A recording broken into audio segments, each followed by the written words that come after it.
Breaking news. Kommineni శ్రీనివాస్కు remand విధించింది Mangalagiri court.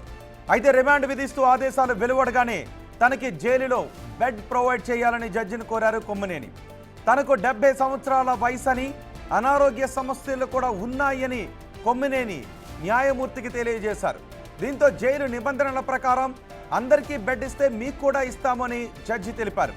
మరోవైపు కొమ్మినేని తరపున సుదీర్ఘ వాదనలు వినిపించారు పొన్నవోలు.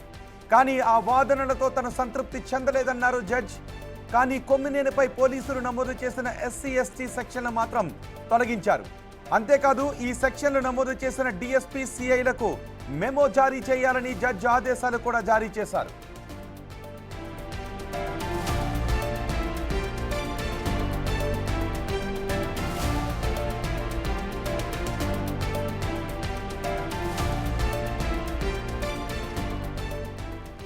రాజధాని అమరావతి ప్రాంత మహిళలపై అనుచిత వ్యాఖ్యలు చేశారంటూ నమోదైన కేసులో కొమ్మినేని శ్రీనివాస్ను అరెస్ట్ చేశారు ఆంధ్రప్రదేశ్ పోలీసులు. ఈరోజు కోర్టులో హాజరుపరిచారు. కోర్టు రిమాండ్ విధించడంతో కొమ్మినేని శ్రీనివాస్ను జైలుకు తరలిస్తున్న దృశ్యాలు మీరు చూస్తూ ఉన్నారు.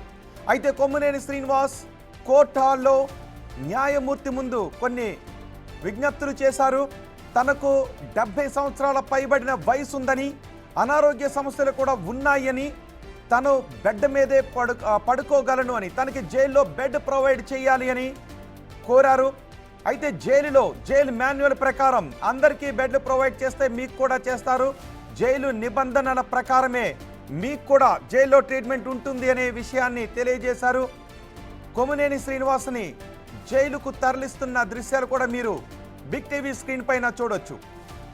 సాక్షి ఛానల్లో డిబేట్ సమయంలో కొమ్మినేని మరో సీనియర్ జర్నలిస్ట్ కృష్ణరాజు ఇద్దరి మధ్య డిబేట్ జరుగుతున్న సమయంలో కృష్ణరాజు రాజధాని ప్రాంత మహిళలను అవమానకరంగా మాట్లాడారు. దాన్ని కొమ్మినేని కూడా సమర్థించారు అంటూ సుమారు 54 పోలీస్ స్టేషన్స్లో కేసులు నమోదయ్యాయి.